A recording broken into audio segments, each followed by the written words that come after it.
দোজখবাসীরা বেহেশতবাসীদেরকে ডেকে বলবে, সামান্য একটু পানি বা আল্লাহ তোমাদেরকে যে রিজিক দিয়েছেন তা থেকে কিছু আমাদেরকে দাও। জবাবে তারা বলবে, আল্লাহ এ দুটো জিনিসই ওই কাফিরদের জন্য হারাম করে দিয়েছেন, যারা তাদের দিনকে খেল তামাশা বানিয়ে রেখেছিল এবং যাদেরকে দুনিয়ার জীবন ধোঁকায় ফেলেছিল। আল্লাহ বলেন, যেভাবে তারা আজকের দিন তাদের আমার সাথে দেখা হবার কথা ভুলেছিল এবং আমার আয়াতসমূহকে অস্বীকার করেছিল, আমিও সেভাবেই তাদেরকে ভুলে থাকব। আমি তাদের কাছে এমন কিতাব নিয়ে এসেছি যাকে আমি ইলমের ভিত্তিতে বিশদভাবে ব্যাখ্যা করেছি এবং যা ঈমানদার লোকদের জন্য হেদায়াত ও রহমত। এরা কি এই কিতাবে যে পরিণামের কথা বলা হয়েছে তারই অপেক্ষায় আছে? যেদিন ওই পরিণাম সামনে হাজির হয়ে যাবে, তখন ওইসব লোক যারা আগে তা ভুলেছিল তারাই বলবে, বাস্তবিকই আমাদের রবের রাসূলগণ সত্য নিয়ে এসেছিলেন। এখন কি আমাদের জন্য সুপারিশকারী পাওয়া যাবে যারা আমাদের পক্ষে সুপারিশ করবে? অথবা আমাদেরকে দুনিয়াতে ফেরত পাঠানো হোক, যাতে আমরা আগে যা করতাম তা বাদ দিয়ে অন্য কিছু করে দেখাতে পারি। তারা নিজেরাই নিজেদের ক্ষতি করেছে এবং যেসব মিথ্যা তারা বানিয়ে রেখেছিল তা তাদের কাছ থেকে হারিয়ে গেল। নিশ্চয় আল্লাহ তোমাদের রব, যিনি আসমান ও জমিনকে 6 দিনে পয়দা করেছেন। তারপর তিনি আরশে সমাসীন হন, যিনি দিনকে রাত দিয়ে ঢেকে দেন, তারপর দিন রাতের পেছনে দৌড়ে চলে আসে। যিনি সূর্য, চন্দ্র ও তারকা পয়দা করেছেন, যা তার হুকুমের অধীন। সাবধান, সৃষ্টিও তার, হুকুমও তারই। আল্লাহ রাব্বুল আলামিন বড়ই বরকতময়। তোমাদের রবকে কাতরভাবে ও চুপে চুপে ডাকো, নিশ্চয়ই তিনি সীমা লঙ্ঘনকারীদেরকে পছন্দ করেন না। দুনিয়ার সংশোধনের পর তাতে ফাসাদ সৃষ্টি করো না।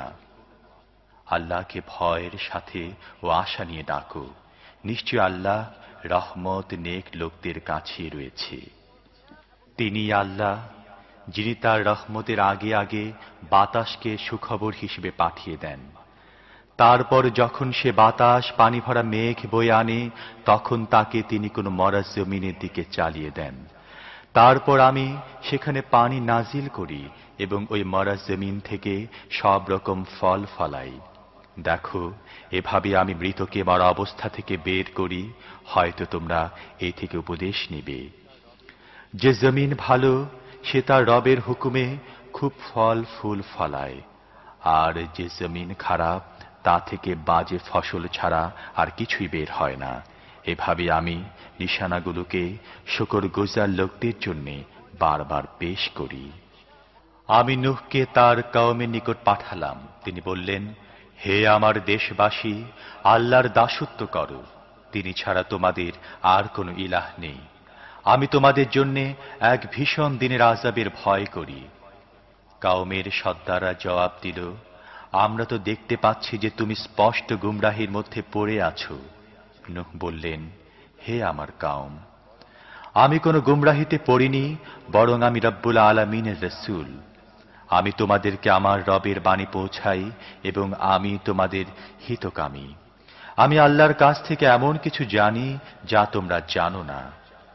তোমরা কি এ কারণে অবাক হয়েছ যে তোমাদের কওমেরই এক লোকের মারফতে তোমাদের কাছে তোমাদের রবের উপদেশ এসেছে, যাতে সে তোমাদেরকে সতর্ক করে এবং তোমরা ভুল পথ থেকে বেঁচে যাও, হয়তো তোমাদের উপর রহমত নাজিল করা হবে। কিন্তু তারা তাকে মানতে অস্বীকার করল। শেষ পর্যন্ত আমি তাকে ও তার সাথীদেরকে একটি নৌকায় রক্ষা করলাম এবং যারা আমার আয়াতকে মিথ্যা মনে করল তাদেরকে ডুবিয়ে দিলাম। অবশ্যই তারা অন্ধ লোক ছিল।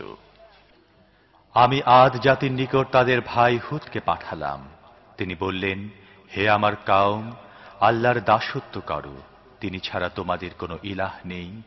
তবুও কি তোমরা ভুল পথ থেকে বেঁচে চলবে না? কওমের সর্দাররা যারা এ কথা মানতে অস্বীকার করছিল, এর জবাবে বলল, আমরা তো দেখছি যে তুমি বোকামিতে পড়ে আছো, আর আমরা মনে করি যে তুমি মিথ্যাবাদী। হুদ বললেন, হে আমার কওম, আমি বোকামিতে পড়ে নেই, বরং আমি রব্বুল আলামিনের পক্ষ থেকে রাসূল।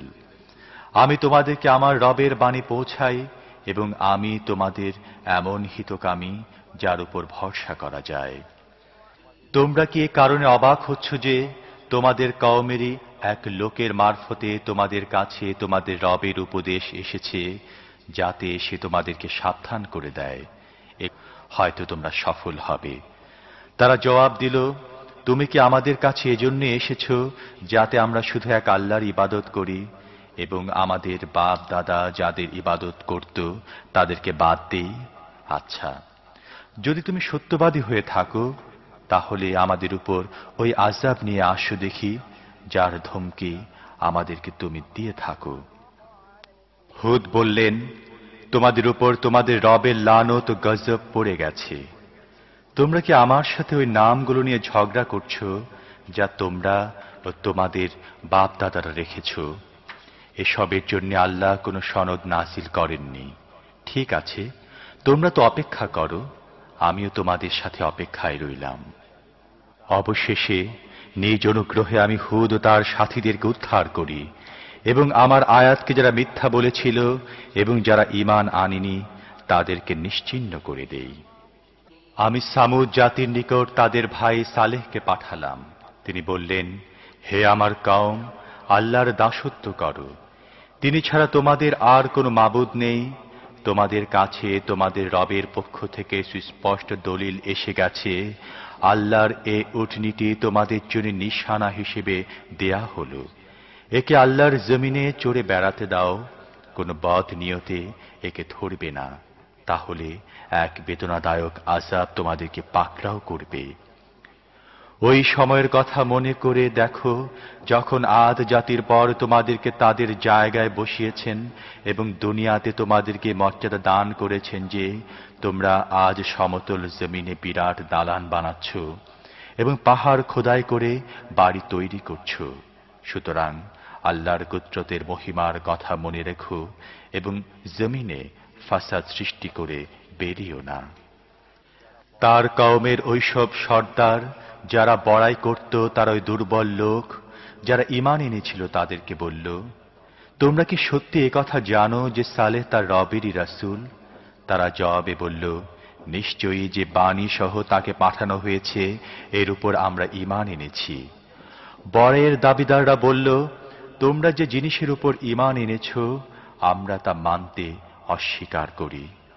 তারপর তারা ওই উটনীকে মেরে ফেলল এবং গর্বের সাথে তাদের রবের হুকুম অমান্য করল।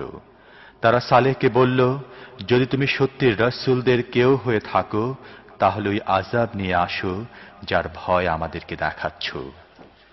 শেষ পর্যন্ত এক প্রচণ্ড ভূমিকম্প তাদেরকে পাকড়াও করল, ফলে তারা নিজেদের ঘরে মুখ থুবড়ে পড়ে রইল। সালেহ এ কথা বলে তাদের বস্তি থেকে বের হয়ে গেল। হে আমার কওম, আমি আমার রবের বাণী তোমাদের কাছে পৌঁছে দিয়েছি এবং তোমাদের যথেষ্ট কল্যাণ কামনা করেছি, কিন্তু আমি আর কি করব? তোমরা তো কল্যাণকামীদেরকে পছন্দ করো না। আমি লূতকে নবী বানিয়ে পাঠালাম, যখন তিনি তার কওমকে বললেন, তোমরা কি এমন বেহায়া হয়ে গেছো যে তোমরা এমন অশ্লীল কাজ করছো যা দুনিয়াতে তোমাদের আগে আর কেউ করেনি। তোমরা নারীদেরকে বাদ দিয়ে পুরুষ থেকে তোমাদের যৌন ক্ষুধা মেটাও। আসলে তোমরা একেবারে সীমা লঙ্ঘনকারী লোক। কিন্তু তার কওমের জবাব এছাড়া আর কিছু ছিল না যে তোমাদের এলাকা থেকে এদেরকে বের করে দাও। এরা বড় পবিত্রতার বাহাদুরি দেখাচ্ছে। অবশেষে আমি লূত ও তার পরিবারকে বাঁচিয়ে দিলাম, তার স্ত্রীকে ছাড়া, যে তাদের মধ্যে শামিল ছিল যারা পেছনে পড়ে রইল। ওই কওমের উপর আমি এক বৃষ্টি বর্ষণ করলাম, তারপর দেখো যে ওই অপরাধীদের কেমন দশা হল। আমি মাদিয়ানবাসীদের কাছে তাদের ভাই শোয়েবকে পাঠালাম। তিনি বললেন, হে আমার কওম, আল্লাহর দাসত্ব করো, তিনি ছাড়া তোমাদের আর কোন ইলাহ নেই। তোমাদের রবের পক্ষ থেকে তোমাদের উপর স্পষ্ট দলিল এসে গেছে, তাই ওজন ও দাড়িপাল্লা পুরা করো। মানুষকে তাদের জিনিস কম দিও না এবং সংশোধনের পর তোমরা দুনিয়াতে ফাসাদ সৃষ্টি করো না। তোমরা যদি সত্যি মুমিন হও তাহলে এর মধ্যে তোমাদের মঙ্গল রয়েছে। যারা ঈমান এনেছে তাদেরকে ভয় দেখাবার জন্য তাদেরকে আল্লাহর রাস্তা থেকে ফিরিয়ে রাখার উদ্দেশ্যে এবং সরল পথকে বাঁকা করার নিয়তে জীবনের প্রতিটি পথে ডাকাত সেজে বসো না। ওই সময়ের কথা মনে করে দেখো যখন তোমরা সংখ্যায় কম ছিলে, তারপর আল্লাহ তোমাদের সংখ্যা বেশি করে দিলেন। চোখ খুলে দেখো যে দুনিয়াতে ফাসাদ সৃষ্টিকারীদের পরিণাম কেমন হয়েছে। আমাকে যে শিক্ষা সহ পাঠানো হয়েছে এর প্রতি যদি তোমাদের এক দল ঈমান আনে এবং আরেক দল ঈমান না আনে, তাহলে সবরের সাথে দেখতে থাকো যে পর্যন্ত আল্লাহ আমাদের মাঝে ফয়সালা করে দেন, আর তিনি সবচেয়ে ভালো ফয়সালাকারী। সাদাকাল্লাহুল আযীম। বিতাড়িত শয়তান থেকে আশ্রয় চাচ্ছি। পরম করুণাময় ও অসীম দয়ালু আল্লাহর নামে শুরু করছি। শোয়াইবের কওমের সর্দারদের যারা বড়াই করত, তারা বলল, হে শোয়াইব, আমরা তোমাকে এবং যারা তোমার সাথে ঈমান এনেছে তাদেরকে আমাদের এলাকা থেকে বের করে দেব, অথবা তোমাদেরকে আমাদের মিল্লাতে ফিরে আসতে হবে। শোয়াইবের জবাবে বললেন, আমরা রাজি না হলেও আমাদেরকে কি জোর করে ফিরিয়ে নেওয়া হবে? শোয়াইব আরো বলেন, আল্লাহ আমাদেরকে তোমাদের মিল্লাত থেকে নাজাত দেবার পরেও যদি আমরা তোমাদের মিল্লাতে ফিরে যাই, তাহলে আমরা আল্লাহর উপর মিথ্যা আরোপকারী হয়ে যাব। আমাদের রব আল্লাহ যদি তাই চান তাহলে আলাদা কথা, তা না হলে আমাদের পক্ষে ওই দিকে ফিরে যাওয়া কিছুতেই সম্ভব নয়। প্রতিটি জিনিসের ব্যাপারেই আমাদের রবের ইলম আছে। আল্লাহর উপরই আমরা ভরসা করে আছি। হে আমাদের রব, আমাদের ও আমাদের কওমের মাঝে ঠিক ঠিক ফয়সালা করে দিন, আর আপনিই তো সবচেয়ে ভালো ফয়সালাকারী। আর কওমের ওইসব সর্দার যারা তার কথা মানতে অস্বীকার করেছিল, তারা নিজেদের মধ্যে বলাবলি করল, তোমরা যদি শোয়াইবকে মেনে চলো তাহলে তোমরা বরবাদ হয়ে যাবে। তারপর যা ঘটল তা এই যে, এক প্রচণ্ড ভূমিকম্প তাদেরকে পাকড়াও করল, ফলে তারা নিজেদের ঘরেই মুখ থুবড়ে পড়ে রইল। যারা শোয়াইবকে মানতে অস্বীকার করল, তারা এমনভাবে মিটে গেল যেন তারা তাদের ঘরেই ছিল না। যারা শোয়াইবকে মিথ্যা মনে করল, তারাই শেষ পর্যন্ত বরবাদ হয়ে গেল। তারপর শোয়াইব এ কথা বলে ওই এলাকা থেকে চলে গেলেন, হে আমার কওম, আমি তোমাদের নিকট আমার রবের বাণী পৌঁছিয়ে দিয়েছি এবং তোমাদের মঙ্গল কামনার হকও আদায় করেছি। এখন যে কওম সত্য কবুল করতে অস্বীকার করে, তার জন্য আমি কি করে আফসোস করি? কখনো এমন হয়নি যে আমি কোনো জনপদে নবী পাঠালাম, অথচ ওখানকার অধিবাসীদেরকে প্রথমে আপদ বিপদ ও দুঃখ কষ্টে ফেলিনি। এর উদ্দেশ্য এটাই যে হয়তো তারা নতি স্বীকার করবে। এরপর দুরবস্থার বদলে তাদের অবস্থা ভালো করে দেই। তখন তারা খুব সচ্ছল হয় এবং বলে, আমাদের বাপদাদার কালেও দুঃখ ও সুখ একের পর এক আসত। অবশেষে আমি তাদেরকে হঠাৎ পাকড়াও করলাম, অথচ তারা টের পর্যন্ত পেল না। যদি এলাকাবাসীরা ঈমান আনত ও তাকওয়ার পথে চলত, তাহলে আমি তাদের উপর আসমান ও জমিনের সব বরকতের দুয়ার খুলে দিতাম। কিন্তু তারা তো মিথ্যা বলে উড়িয়েই দিল। তাই তারা যা কামাই করেছে এর কারণে তাদেরকে পাকড়াও করলাম।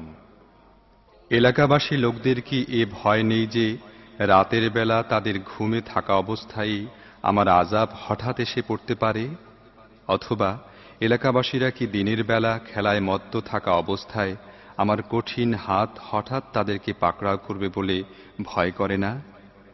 এরা কি আল্লাহর চাল থেকে নিরাপদ মনে করে? অথচ আল্লাহর চাল থেকে শুধু ওই কওমই নিরাপদ বোধ করে যারা ধ্বংস হবে। জমিনের আগের বাসিন্দাদের পর যারা এর ওয়ারিশ হয়েছে, তারা কি এটুকু শিক্ষাও পায়নি যে যদি আমি চাই তাহলে তাদের অপরাধের কারণে তাদেরকে পাকড়াও করতে পারি? কিন্তু তারা সেসব শিক্ষাকে অবহেলা করে। আমি তাদের দিলে মোহর মেরে দেই, ফলে তারা কিছুই শোনে না।